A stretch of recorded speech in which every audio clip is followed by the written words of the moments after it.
यशवंतराव चव्हाण प्रतिष्ठानचे सचिव टकले साहेब, त्याच्यानंतर अगरवाल साहेब, RRTCच्या आणि यशवंतराव चव्हाणच्या अतिशय महत्त्वाच्या अशा व्यक्ती म्हणजे निर्मलाताई ज्या ज्येष्ठांसाठी कार्यरत आहेत.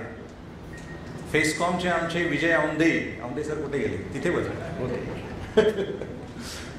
शरद डिचोलकर आणि यशवंतराव चव्हाणच्या CEO. आता यशवंतराव चव्हाण सेंटर कॉर्पोरेटाईज झालंय. ज्या वेळेला मी इथे काम करत होतो तेव्हा हे कार्यकर्त्यांचं होतं, म्हणजे आम्ही जोडी लावलेली मंडळी इथे असायचो. त्याच्यामुळे ते आता व्हर्टिकलच्या CEO झालेले आहेत असं काहीतरी वाचतोय मी. छान आहे, काळानुरूप बदल हवाच. तर आणि माझ्या फेसकॉमच्या सगळ्या ज्येष्ठ मित्रांनो, आजचा महत्त्वाच्या दिवशी हा कार्यक्रम आवर्जून घेतलाय निर्मलाताईंनी. याबद्दल निर्मलाताई खरोखर तुम्हाला सुरुवातीलाच आधीच मी धन्यवाद देतो. पण हा दिवस चुकवू नये असा हा दिवस आहे, कारण एल्डर ॲब्यूजचं महत्त्व त्या तुम्हाला सांगतीलच, परंतु ते महत्त्व युनायटेड नेशन्सने, वर्ल्ड हेल्थ ऑर्गनायझेशनने आणि international network for prevention of Elder abuse ह्या 3 महत्त्वाच्या संस्थांनी अधोरेखित केले. आणि 2021 ते 30 हा डिकेड याच्यामध्ये एल्डर ॲब्यूज प्रिव्हेंट करण्यासाठी त्यांनी जी स्ट्रॅटेजी बनवलेली आहे ती स्ट्रॅटेजी डिक्लेअर केलेली आहे. त्याच्यामुळे हा दिवस तसा महत्त्वाचा आहे आणि त्याचा अधिक खोलात जाऊन अभ्यास करणं खूप गरजेचं आहे. आणि तसा तो प्रयत्न आज ह्या करतायत आणि आपल्या सर्व ज्येष्ठांचं सहकार्य त्यांना मिळणं आवश्यक आहे. म्हणून त्या कार्यक्रमाला शुभेच्छा देऊन मी माझ्या विषयाकडे वळतो. मित्रांनो, तर माझा आजचा मला दिलेला विषय आहे तो types of cyber crimes and precaution for prevention of victimization of senior citizens. आता मुळामध्ये असे काही विषय म्हटल्यावर ज्येष्ठ नागरिक दुपारच्या वेळेला म्हणजे माझी कंबक्ती असते, कारण असले विषय, ड्राय विषय, त्याच्यामध्ये कायदा आणि दुपारच्या जेवणानंतर झोप, हमखास झोप लागणारे ज्येष्ठ नागरिक, हे डेडली कॉम्बिनेशन आहे. पुलंनी पण सांगितलं होतं की पुलं स्वतः, तुम्हाला सगळ्यांना माहिती आहे की पुलं स्वतः LLB केलं होतं त्यांनी, पण नंतर त्या वाटेला ते गेले नाही, त्यांनी लवकरच वाट बदलली. तर त्यांनी एके ठिकाणी असं लिहून ठेवलंय की कायद्याचा प्राध्यापक, माझी ओळख करून दिली की हा कायद्याचा प्राध्यापक आहे, हा मातेपेक्षाही महान असतो. कारण माता एका वेळेला अंगाई गीत गाऊन फक्त एका मुलाला झोपवते, पण ह्या महाशयांनी तोंड उघडलं की वर्गातले 150 मुलं झोपतात. आजही इथे 150 जण आहेत असं मला निर्मलाताईंनी सांगितलंय. त्याच्यामुळे आता तुम्ही झोपताय की नाही हे मी बघतो, पण तुम्हाला झोपायला माझ्याकडनं पूर्ण परवानगी आहे, काय काळजी करू नका. किचकट विषय आहे. अहो, अमेरिकेमध्ये सुद्धा लोक, तुम्हाला सांगतो, अमेरिकेमध्ये एक म्हण अशी आहे की चिनी भाषा, बीजगणित आणि कायदा या वाट्याला सामान्य माणसांनी जाऊ नये. म्हणजे अमेरिकेतल्या लोकांना सुद्धा कायद्याचा किती धसका आहे बघा. आणि या अशा विषयावर आज मी तुम्हाला सांगणार आहे की how to prevent the victimization of senior citizens. कारण आपण सगळे ज्येष्ठ नागरिक हे येणाऱ्या काळामध्ये आणि आत्तापर्यंत झालेल्या ज्या काही सायबर क्राईम्सच्या आपल्या देशामध्ये घटना आहेत त्याच्यामध्ये जास्तीत जास्त संख्या ही ज्येष्ठ नागरिकांची आहे. ही वस्तुस्थिती आहे. याच्यावर तसा डिटेल स्टडी अजून कोणी केल्याचा माझ्या वाचनात नाहीये, पण ती वस्तुस्थिती आहे. याचं कारण असं आहे की ज्येष्ठ नागरिकांना मुळामध्ये म्हणजे हँडेड डिव्हाइस, म्हणजे अँड्रॉइड ड्रिव्हन आपला जो स्मार्टफोन असतो तो कसा ऑपरेट करायचा नेमका याचं तेवढं आपल्याला भान येत नाही. कारण ते अशक्य, नवीन नवीन टेक्नॉलॉजी दररोज बदलते. आणि ह्या नेमकं कुठलं बटन दाबायचं, नेमकी कुठली लिंक प्रेस करायची, नेमका कुठला QR कोड स्कॅन करायचा हे माहिती नसताना अचानक असा एखादा फोन येतो आणि तुम्हाला सांगतो की मी अमुक HDFC बँकेमधनं बोलतोय आणि तुमचा KYC मी नाम करतोय, तुमचा अकाउंट नंबर सांगा. आपण झटकन त्याला आपला अकाउंट नंबर सांगतो. तो बोलतो की अकाउंट नंबर तर सांगितला, परंतु तुमचं आधार पण लिंक करायचंय, तर तुम्हाला आता मी एक OTP पाठवतो, तो OTP आला की मला सांगा. आपण पटकन त्याला OTP सांगतो आणि त्याच्यानंतर 10 मिनिटांमध्ये आपलं अकाउंट खाली होतं. ही वस्तुस्थिती आहे. अनेक ज्येष्ठांच्या बाबत हे सतत होतंय आणि म्हणूनच ह्या विषयाची नेमकी माहिती करून घेणं. आता तुम्हाला हे होतं हे सांगणारे सगळे भेटते, हे होतं हे आपल्याला माहिती आहे, त्याच्यामध्ये वेगळं मी तुम्हाला काही सांगणार नाही.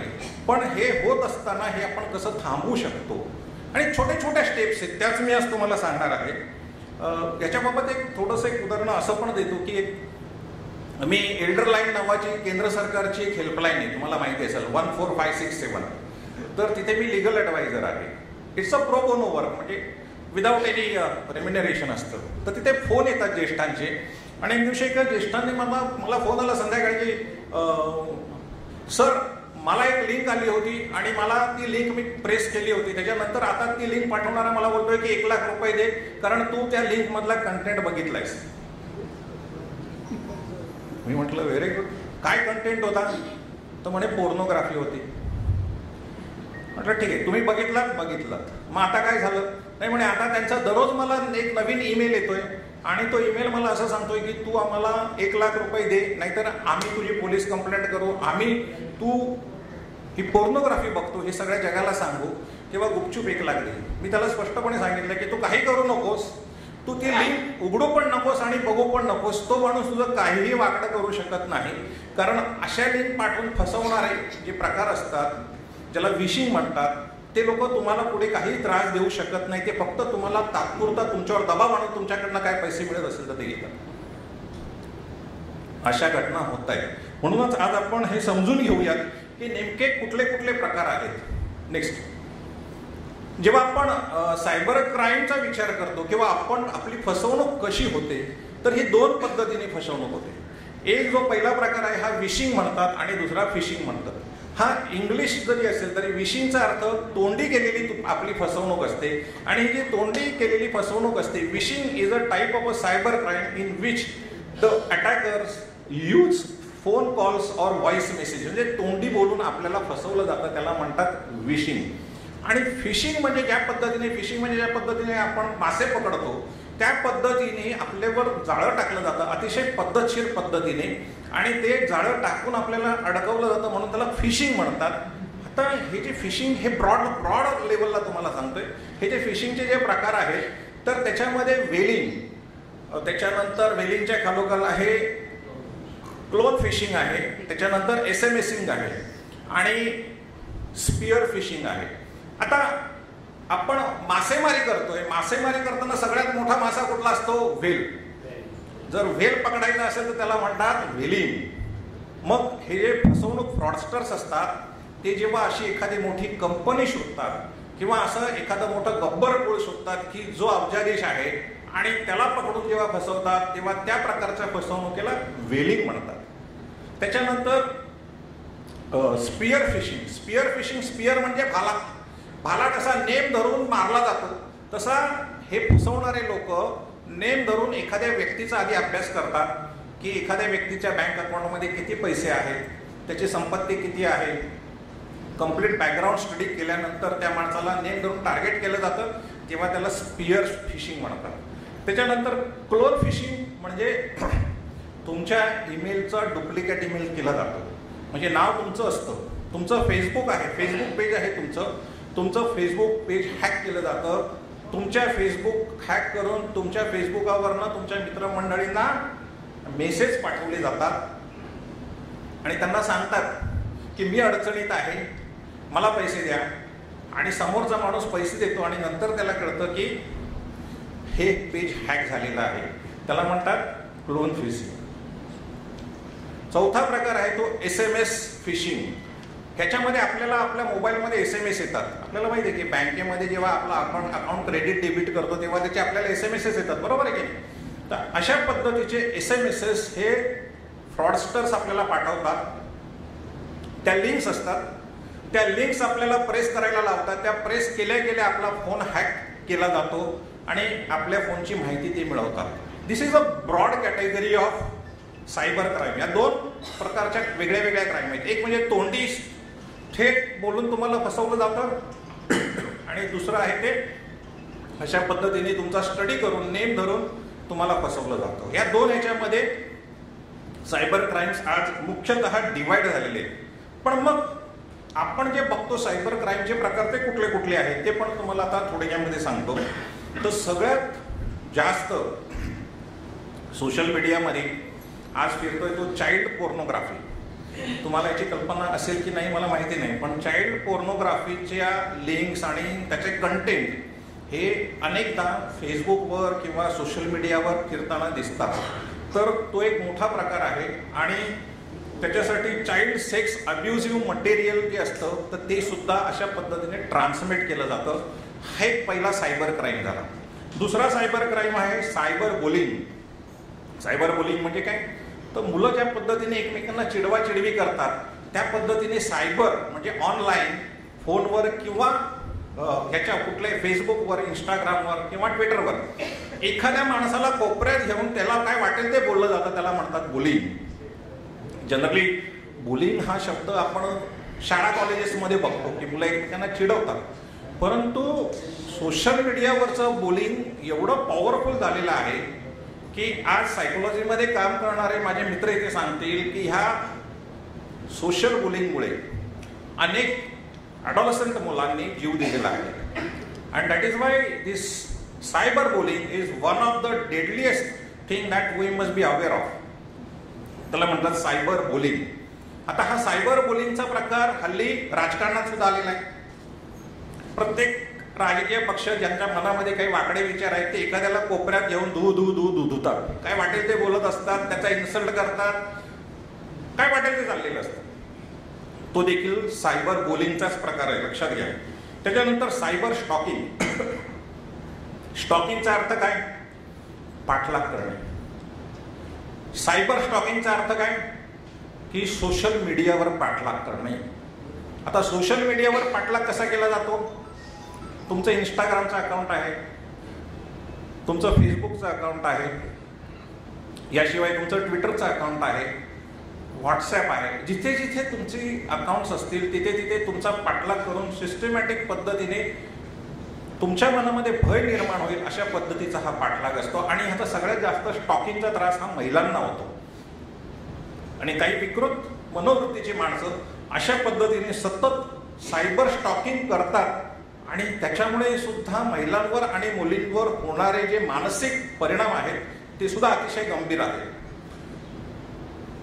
तुम्ही विचार करा, तुमच्या आजूबाजूची कुठली मुलगी किमान Instagram account, Facebook account, 3-4 account तरी तिची असतातच.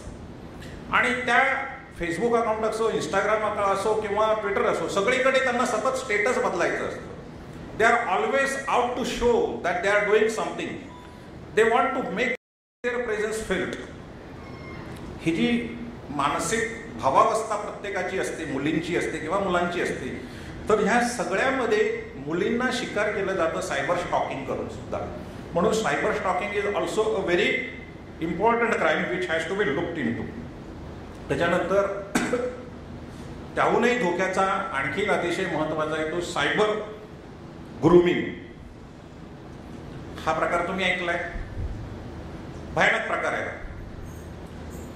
लहान मुलांना व्हॉट्सअपवर आपण बघतो की 6 महिन्याचं मूल जेव्हा व्हॉट्सअप बघायला लागतं तेव्हा आई वडील कौतुकाने बघत असतात. तो वर्षाचा होतो, 2 वर्षाचा होतो, व्हॉट्सअप बघत असतो, इंटरनेटवर फिरत असतो, मुशाफिरी करत असतो आणि फिरता फिरता अचानक त्याच्याशी कोणीतरी मैत्री करतं. त्याला काही गोष्टी सांगितल्या जातात. सांगणाऱ्याची पद्धत नाही, सांगणाऱ्याची पद्धत एवढी प्रभावी असते की तो लहान मुलगा त्या सांगणाऱ्याच्याकडे ओढला जातो. आणि हे जे ग्रूमिंग लहान मुलांना केलं जातं त्यामध्ये लहान मुलांचा बरोबर दुर्व्यवहार तर होतोच.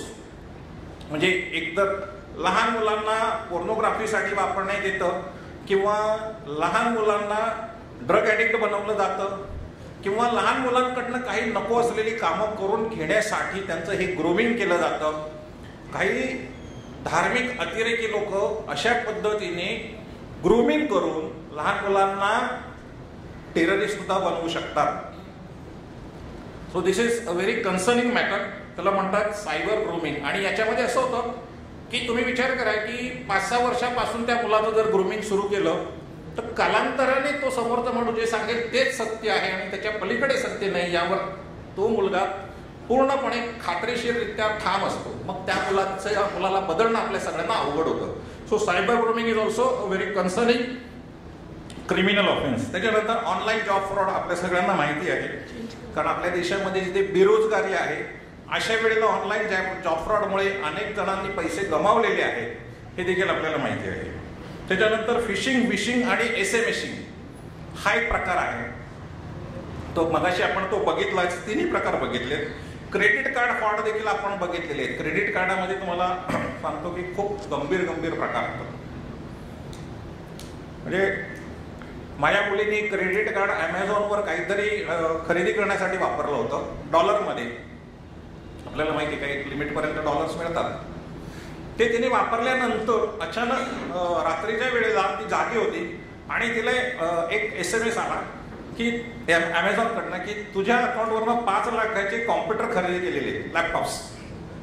ती जागी होती, तिने पटकन बघितलं आणि ॲमेझॉनला सांगितलं की हे माझे नाही आहेत, प्लीज लॉक इट. ॲमेझॉनने लॉक केलं, ट्रान्झॅक्शन लॉक झालं. पण जर ती झोपलेली असती तर काय झालं असतं? 5 लाखाचं डेबिट पडलं असतं. कारण तिच्या क्रेडिट कार्डाचे डिटेल घेऊन त्या क्रेडिट कार्डावरनं सर ते 5 लाखाचे कॉम्प्युटर्स दुसऱ्या देशामधनं कोणीतरी ॲमेझॉनवरनं खरेदी केले होते. It is so dangerous. आणि माझी मुलगी तर हे सरसकट वापरते. म्हणजे पेटसाठी जे काही वस्तू वगैरे घ्यायच्या असतील, औषधं घ्यायची असतील तर ती सरसकट वापरते. त्याच्यामुळे डॉलरमध्ये सुद्धा देखील क्रेडिट कार्डावर आपल्याबरोबर फ्रॉड होऊ शकतो. And we have to be very careful. त्याच्यामुळे क्रेडिट कार्डासंबंधी आलेला प्रत्येक SMS हा केअरफुली वाचावा. त्याच्यानंतर impersonation and identity theft. Impersonation म्हणजे दुसऱ्या माणसाने तुम्ही असे आहात असं सांगून केलेला जो काही बनाव आहे त्याला म्हणतात impersonation. It's a crime. Okay ना.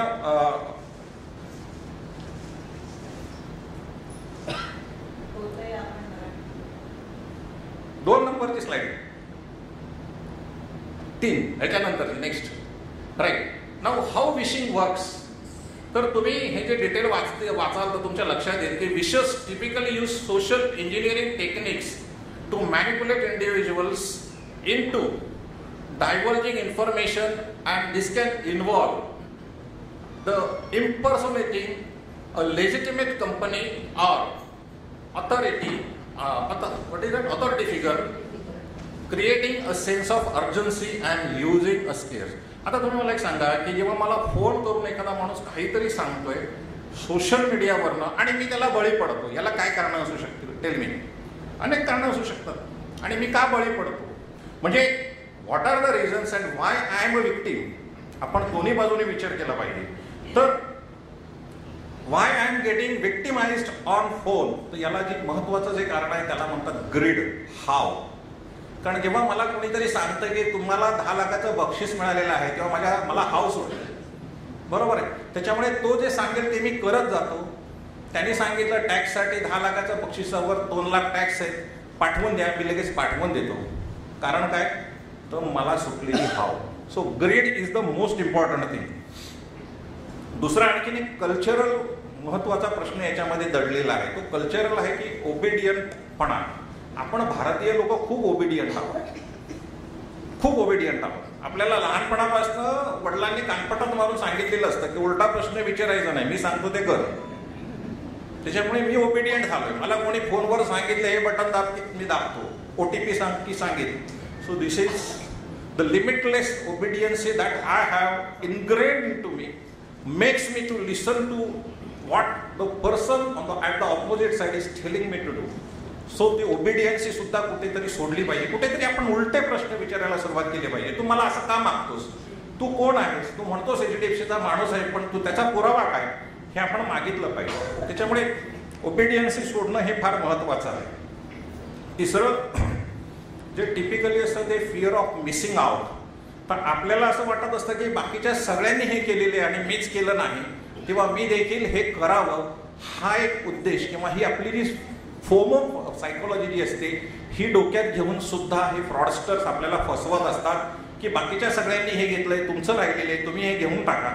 टिपिकली ऍक्च्युअली जर तुम्ही बघाल तर नेटवर्क मार्केटिंगवाले हे टेक्निक्स वापरतात.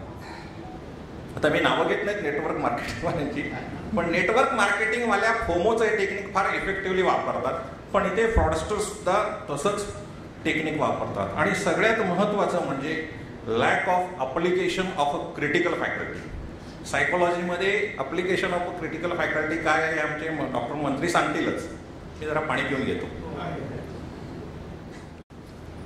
एखाद्याने मला सांगितलं की तू अमुक एक गोष्ट कर, त्यावेळेला माझ्या मनामध्ये पहिला विचार येतो की ही गोष्ट मी का करू. जेव्हा मी काय करू हा प्रश्न स्वतःला विचारतो, तेव्हा माझी क्रिटिकल फॅकल्टी म्हणजे विचार करण्याची विचारांची जी गाळणी आहे त्या गाळणी मी लावतो, चाळण लावतो की हा माणूस मला असं सांगतोय, परंतु हे सत्य आहे का? हे जर सत्य नसेल तर मी याचं काय ऐकू? तर ही क्रिटिकल फॅकल्टी आपण वापरत नाही दरवेळेला. अर्थात ही क्रिटिकल फॅकल्टी न वापरण्यामागे सुद्धा पुन्हा ग्रेड वगैरे त्या सगळ्या गोष्टी आल्याच. पण क्रिटिकल फॅकल्टी डेव्हलप करणं मला फार महत्त्वाचं वाटतं की आपण प्रत्येकाने आपल्याला कुठलाही बाहेरच्या अनोळखी माणसाचा फोन आला किंवा एखाद्याने सांगितलं की तुमचा बँकर म्हणून मी बोलतोय किंवा तुमचा म्युच्युअल फंडवाला म्हणून मी बोलतोय, तर you should immediately check his credentials. त्याची आयडेंटिटी तुम्ही मागितली पाहिजे. You should think critically whether you are the same person coming from the bank or you are somebody else. ही क्रिटिकल फॅकल्टी आपल्याला प्रत्येक वेळेला डेव्हलप करता आली पाहिजे आणि ती जर केली ना तर मला वाटतं की बऱ्यापैकी आपण हे व्हॉइस फ्रॉड्स आहेत हे आपण थांबवू शकू असं मला वाटतं. These are the main things. Next, आता हे फिशिंग मधले मगाशी मी ते प्रकार तुम्हाला एक्सप्लेन केलेलेच आहेत. Whaling, super fish, what is spear phishing, clone phishing आणि SMS फिशिंग. नेक्स्ट, आता how to protect your self from the phishing. तर याच्यामध्ये आता आपण ती चर्चा केली त्याच्याप्रमाणे do not provide your personal and sensitive information on phone especially to unsolicited callers. ज्येष्ठांनी हा नियम स्वतःपुरता केला पाहिजे. मी आता गेली 5 वर्ष ज्येष्ठांच्या क्षेत्रामध्ये कार्यरत आहे आणि माझ्या असं लक्षात आलंय की ज्येष्ठ मंडळी म्हणजे they are the lame ducks, they are sitting ducks, anybody can come and shoot them. माफ करा, थोडंसं कठोर बोलतोय. ज्येष्ठांच्याकडनं तुम्ही कुठलाही डेटा मागवा ते लगेच देतात. तुमच्यासाठी आम्ही काहीतरी मेडिकल कार्ड बनवतोय असं सांगत तुमच्याकडे कोणी आला की तुम्ही लगेच तुमची जन्मतारीख त्याला देता, लग्न केव्हा ते झालं ते, बायकोची जन्मतारीख देता, तुमचा रक्त गट काय आहे, तिचा रक्त गट काय, डायबिटीस आहे की नाही हे पण सांगून मोकळे होता, आर्थरायटिस आहे की नाही हे पण सांगता, मुलीचं लग्न कधी. अरे काय चाललंय? ज्येष्ठांनी कृपा करून आपली माहिती कोणालाही देऊ नये. ज्येष्ठ नागरिक संघ सुद्धा आज जी माहिती गोळा करतायत, I have been telling them की कृपा करून ही माहिती गोळा करू नका. याचं कारण असं आहे की तुम्ही जर ह्या ज्येष्ठांचा हा डेटा क्रिएट करताय तर हा डेटा प्रोटेक्ट करण्यासाठी तुमच्याकडे फायर वॉल्स आहेत का? एकाही ज्येष्ठ नागरिक संघाकडे नाही. पण सगळे ज्येष्ठ नागरिक सांगतात आम्ही डिजिटाईज झालो. अरे बाबा, तू डिजिटाईज झाला पण ज्यांचा जो डेटा आहे त्याचं काय? म्हणून कृपा करून डेटा संबंधी तुम्ही खूप जागरूक राहा. जन्मतारीख तर सांगू नकाच, पण तुमचा रक्ताचा गटही सांगू नका. कारण आज तुम्हाला तुमचा हेल्थ कार्ड देतो असं सुद्धा अनेक जण सांगतात.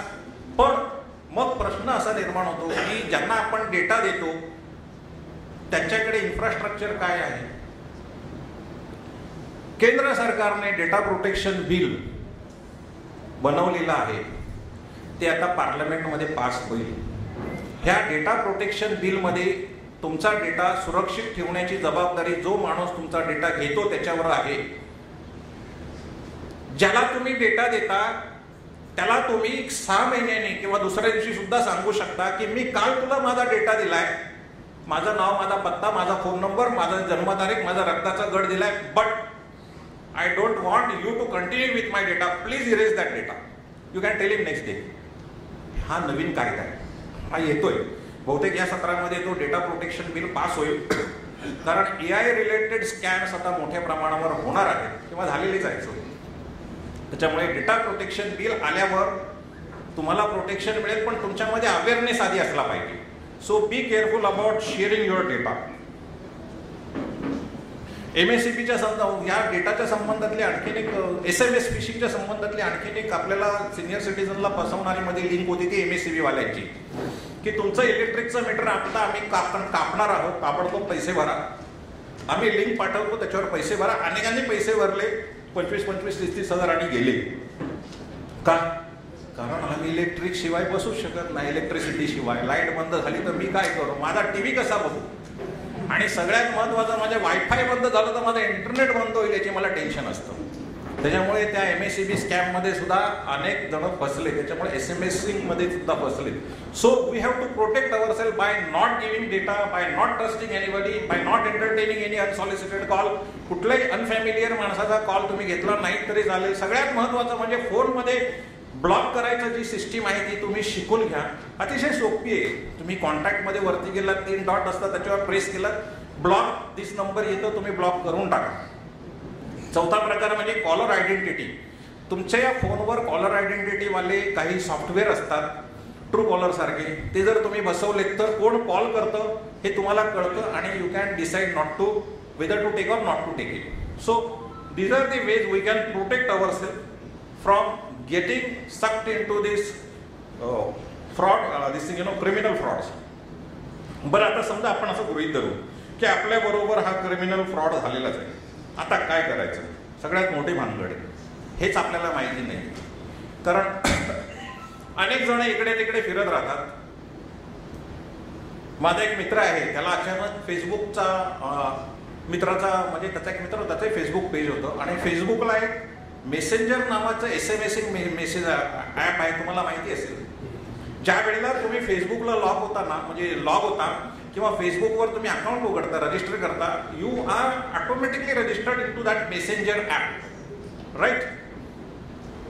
तसं त्या माझ्या मित्राच्या मित्राचा फेसबुक पेज हॅक झालं होतं आणि त्याला समोरनं SMS आला मेसेंजर ॲपवरनं की अरे मला खूप अडचण आहे, प्लीज मला 10,000 रुपये पाठवून दे. आणि तो मित्र माझा खूप दयाळू वगैरे वगैरे आहे, त्याने 10,000 पाठवून दिले. 10,000 पाठवून दिले आणि नंतर अर्ध्या तासांनी त्याने त्याला फोन केला की अरे तुला पैसे मिळाले का? तो बोलतो मी कुठे तुला मेसेज केला होता, गेले पैसे. बरं, आता हा माझा जवळचा मित्र सेंट्रल गव्हर्नमेंटच्या सायबर क्राईम रिपोर्टिंग पोर्टलवर तक्रार कशी करावी माझा व्हिडिओ आहे, त्याला मी पाठवला होता, पण पठ्ठ्याने बघितला नव्हता. टाइमपास करत फिरला इकडे तिकडे, पोलीस स्टेशनला गेला, पोलिसांनी ॲज युज्युअल त्याला हटवून दिला. 2 दिवस झाले, पैसे गेले, पैसे मिळायची शक्यता नाही. दिस इज व्हॉट हॅपन्स. आणि हे आपल्या सगळ्यांच्या बरोबर होतं आणि माझ्या स्वतःबरोबरही झालेलं आहे, लक्षात घ्या. पण मी काही पैसे पाठवले नव्हते. रिझर्व्ह बँकेमधले एक सिनियर ऑफिसर रिटायर झाल्यानंतर त्याचं फेसबुक पेज होतं आणि एक दिवशी मला मेसेज आला की हाय हाव आर यू, क्या चल रहा है, अभी क्या कर रहा है. मी पण खुश झालो की त्याला साहेबांनी आठवण केली. कसं काय म्हटलं, साहेब तब्येत ठीक आहे सगळं वगैरे. नंतर तो माझा साहेब पलीकडनं हळूच बोलतो जरा पैसा मिळेल का क्या. त्याला मला डाऊट आला, माझा साहेब हिंदीमध्ये कसा काय बोलायला लागला आणि इंग्लिशच्या स्पेलिंगच्या मिस्टेक. माझा साहेब स्पेलिंगच्या मिस्टेक करेक्ट शक्यच नाही. क्रिटिकल फॅकल्टी, माझी क्रिटिकल फॅकल्टी जागरूक झाली की हे हाऊ इट इज पॉसिबल की जो माणूस एवढे वर्ष रिझर्व्ह बँकेत आहे is making a mistakes in spelling while writing on SMS. I said no, something is fishy. तर मी विचारलं who are you, तुला 10,000 कशाला पाहिजे. नाही ह्याला त्याला पाहिजे, परत स्पेलिंग मिस्टेक. मग मी त्याला 2-4 फुल्या लिहिल्या आणि पाठवून दिला, पॅक केला. आणि दुसऱ्या दिवशी ज्या माणसाचा फेसबुक पेज हॅक झाला होता त्याचा सगळ्यांना मेसेज आला आम्हाला की माझं फेसबुक पेज हॅक झालेलं आहे आणि असे मेसेजेस जात आहेत. Some people they have already paid, I request your not to pay. So this is what happens. So आपल्याला मुळातच हे बघायला पाहिजे की आपण प्रत्येक गोष्टीकडे आता कसं बघतो ते क्रिटिकली बघायची सवय लागली पाहिजे. जाऊ दे, लेट गो. आणि टेक्नॉलॉजीच्या बाबत आपलं जे थोडंसं जो आळशीपणा आहे ना तो देखील आपण सोडून दिला पाहिजे. बरं, हे सगळं झालं तर आपण काय करायचं हा मुद्दा आहे. मुळामध्ये त्याच्या आधी आपण एक बघूया की हे सगळं झालं तर कायदेविषयक तरतुदी काय आहेत. मित्रांनो, कायदेविषयक तरतुदी आपल्याला IT ऍक्ट 2000 मध्ये सापडतात आणि इंडियन पिनल कोडमध्ये सापडतात. आता IT ऍक्ट जो आहे, IT ऍक्ट 2000 जो केला होता त्याच्यामध्ये सेक्शन 66 हा ऍक्ट आहे, सेक्शन आहे.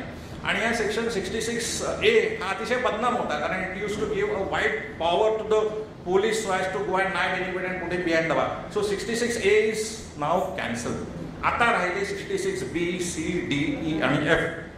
तर ह्या 66B, C, D, E आणि F खाली सायबर क्राईम थांबवला जातो आणि हे सगळे जे क्राईम्स कुठले कुठले आहेत ते मी तुम्हाला अतिशय थोडक्यामध्ये सांगतो. तर 66B IT Act 2000 असं म्हणतो की जर तुमचा कॉम्प्युटर किंवा तुमचा मोबाईल किंवा तुमचं एनी अदर कम्युनिकेशन डिव्हाइस जर चोरीला गेलं असेल तर अशा चोराला 1 वर्षाची शिक्षा आणि 1 लाखाचा दंड होऊ शकतो. IT Act 2000 खाली. ओके. 66C असं सांगतो की डिजिटल तुमचा पासवर्ड किंवा तुमची डिजिटल सिग्नेचर असेल ती जर कोणी हॅक केली तर त्याच्यासाठी 3 वर्षापर्यंतची शिक्षा आणि 1 लाखापर्यंतचा दंड होतो 66C प्रमाणे. आणि व्हॉट इज डिजिटल सिग्नेचर? ज्येष्ठांनो, what is digital signature? Digital signature म्हणजे तुम्ही केलेलं ऑनलाईन डॉक्युमेंट हे तुम्हीच केलेलं आहे हे सांगणारी जी पद्धत असते ज्याला इन्क्रिप्शन मेथड म्हणतात त्याला डिजिटल सिग्नेचर म्हणतात. ते डिजिटल सिग्नेचर ते विचार काढून टाका. डिजिटल सिग्नेचर म्हणजे तुमची ओळख असं लक्षात घ्या. ही ओळख तुम्हाला ऑनलाईन का दिलेली आहे? त्या ओळखीमुळे तुम्ही ऑनलाईन कॉन्ट्रॅक्ट करू शकता. तुम्ही you can deal with anybody. म्हणजेच काय की तुमची डिजिटल सिग्नेचर जेव्हा हॅक केली जाते तेव्हा तुमच्यातर्फे व्यवहार करण्याची मुभा त्या फ्रॉडस्टरला मिळते आणि तो फ्रॉड करणारा माणूस तुमच्यातर्फे व्यवहार करून पैसे कमवून मोकळा होतो. So password and digital signature जर तुमची हॅक झाली असेल, आता पासवर्ड आपला कुठे कुठे असतो? आपला पासवर्ड बँक अकाउंटला असतोच, प्रत्येक ठिकाणी पासवर्ड असतो. तर तो जर हॅक झाला असेल तर 3 वर्षाची शिक्षा त्या माणसाला आपण या कायद्याखाली देऊ शकतो. 66D खाली चीटिंग बाय इम्पर्सोनेशन म्हणजे परत तो मीच आहे. म्हणजे मगाशी मी फेसबुकचं जे उदाहरण सांगितलं दॅट इज इम्पर्सोनेशन. माझ्या साहेबाचं इम्पर्सोनेशन करून दुसरा कोणीतरी माझ्याकडला चीट करत होता त्याच्यासाठी परत 3 वर्षाची शिक्षा ह्याच कायद्याखाली होती.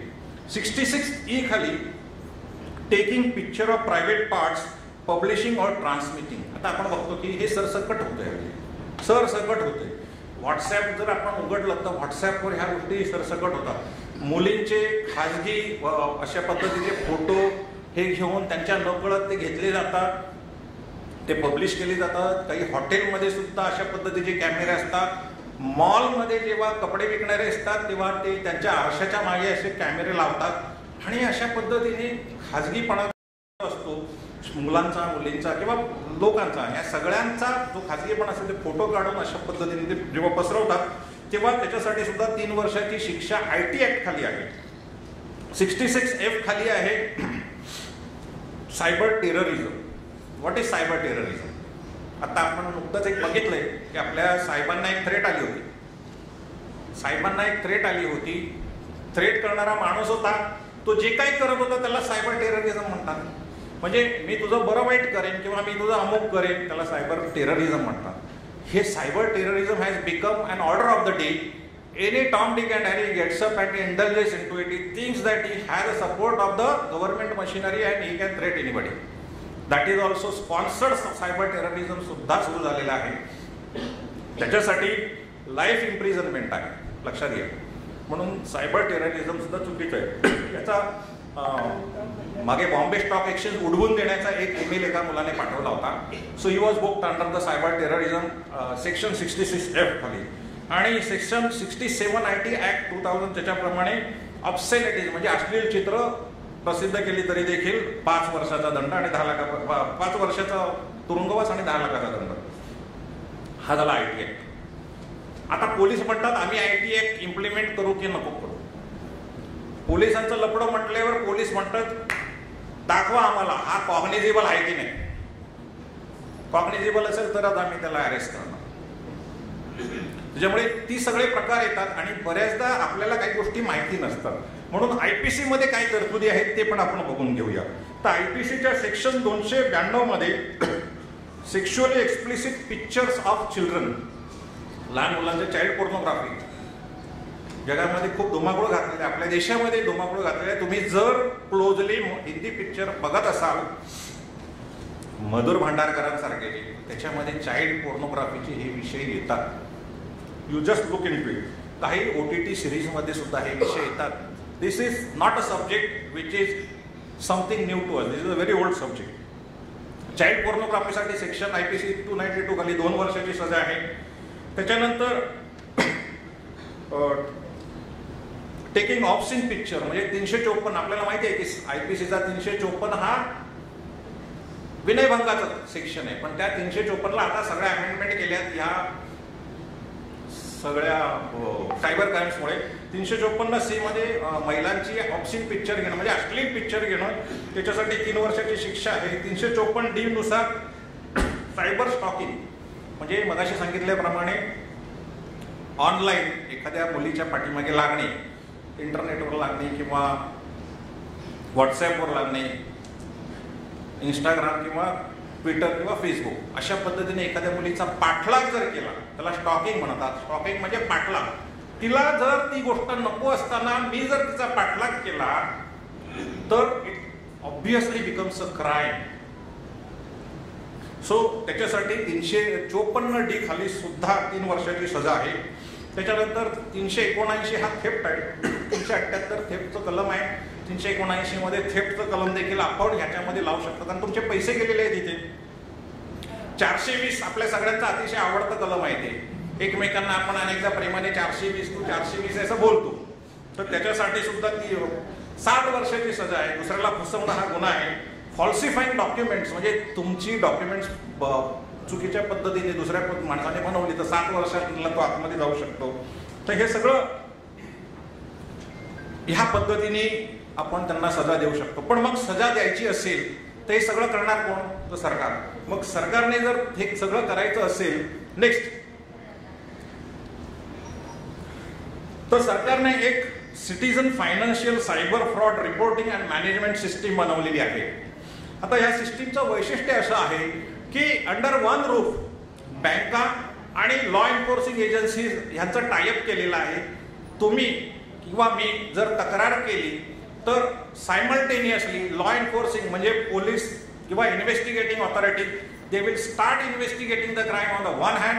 सायमल्टेनियसली बँकांच्याकडे त्याचा रिपोर्ट जातो आणि बँकांच्या मध्ये जर त्या माणसाने फ्रॉडस्टरने तुमचे पैसे काढून घेतले, त्याच्या अकाउंटला जर ते पैसे असतील तर त्याच्या अकाउंटमधून ते पैसे त्याला दिले जात नाहीत, त्याच्या अकाउंटमध्ये ते पैसे फ्रीज केले जातात. अशी ही सिस्टीम आहे. त्याला म्हणतात citizen financial cyber fraud reporting and management system. फक्त ह्याच्यासाठी तुम्हाला एकच करायचं आहे की तुमची फसवणूक झाल्यावर 1 ते 2 तासाच्या आत, लक्षात घ्या 1 ते 2 तासाच्या आत ताबडतोब तुम्ही 1930 या फोन नंबरवर फोन करायचा. काय करायचं? 1930 या फोन नंबरवर 1 ते 2 तासाच्या आत तुम्ही जर फोन केलात तर तुमचे पैसे थांबतील आणि तुम्हाला ते परत मिळतील. दुसरी गोष्ट अशी आहे की पोलीस FIR घेत नाहीत, म्हणून तुम्ही cybercrime.government.in या साईटवर जाऊन कंप्लेंट ताबडतोब फाईल करायची. cybercrime.government.in वर कंप्लेंट तुम्ही फाईल केल्यानंतर हे सगळी ही मशिनरी कार्यरत होते आणि तुमचे पैसे वाचतात. हे अर्ज तुम्हाला कसा करायचा हे जर तुम्हाला माहिती असेल तर तिथे माझा YouTube चॅनेल दिलाय, YouTube चॅनेल हँडल आहे बघा तिथे, आणि वरती लिंक दिलेली आहे. @advocate प्रमोद ढोकळे हा माझा YouTube चॅनेल आहे आणि ती लिंक दिलेली आहे. तिथे तुम्हाला cybercrime.government.in या साईटवर तक्रार कशी करायची हे कळेल. ती तक्रार तुम्ही केल्यावर तुम्हाला एक नंबर मिळतो. तो रेफरन्स नंबर घेऊन तुम्ही जवळच्या पोलीस स्टेशनला जायचा, तो नंबर द्यायचा. ते पोलीस स्टेशन तुमच्या हातामध्ये ताबडतोब त्याचा करस्पॉन्डिंग FIR देतील. They don't have to do anything, they have to just give you the FIR. So this is what is a approach that the government has taken to deal with the cyber crime. मित्रांनो, पण त्याच्यासाठी आपल्याला ताबडतोब पावलं उचलणं जरुरीचं आहे. शेवटच्या फक्त 2 गोष्टी सांगतो. एक म्हणजे हे सगळं करण्यासाठी दुसरीकडे RBIने सुद्धा आता इनिशिएटिव्ह घेतलेला आहे. कारण आपल्याला माहिती आहे की RBI is a important central financial agency in this country आणि RBIने वन नेशन वन ऑम्बड्समन ही स्कीम आता आणलेली आहे.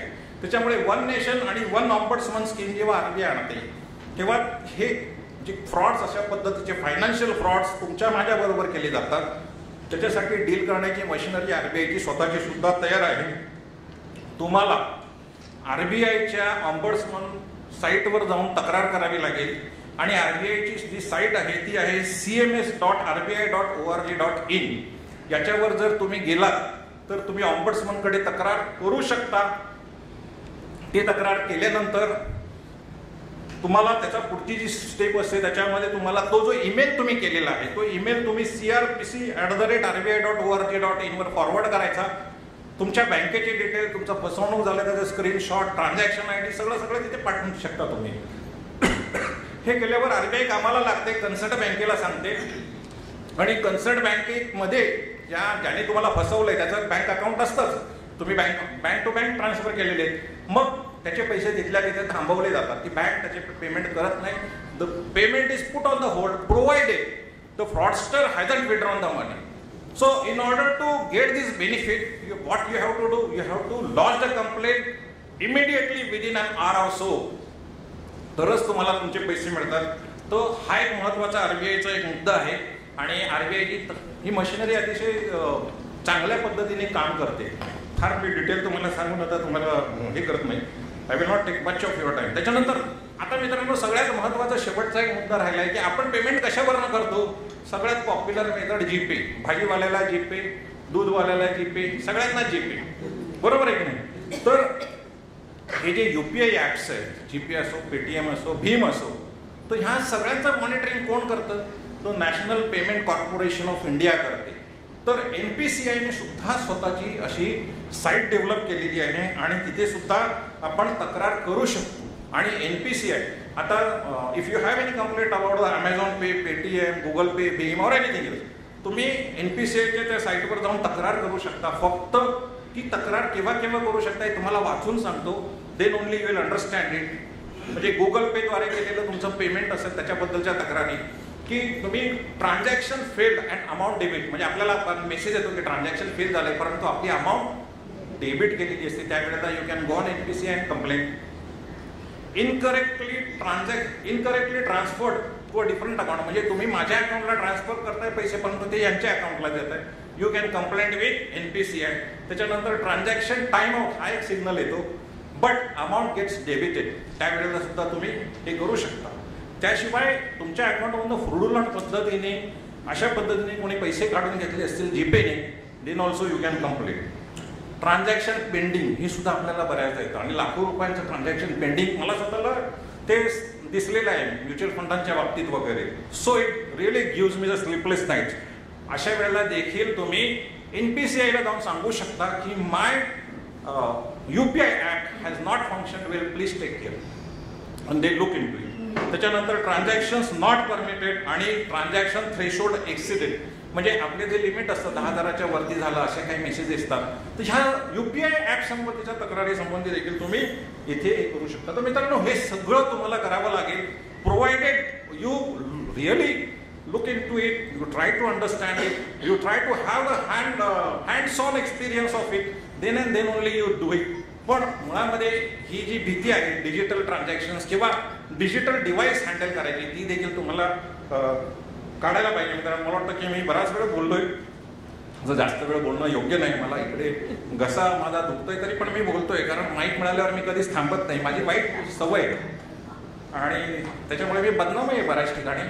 असंच एका गावामध्ये गेलो होतो आणि बोलत होतो बराच वेळ, बोलता कोपऱ्यातनं एक ज्येष्ठ नागरिक, तो देखील ज्येष्ठ नागरिकांचाच मेळावा होता, हातात सोटा घेऊन आले, माझ्या जवळ आले. मला वाटलं की मारतायत की काय माझ्या डोक्यात.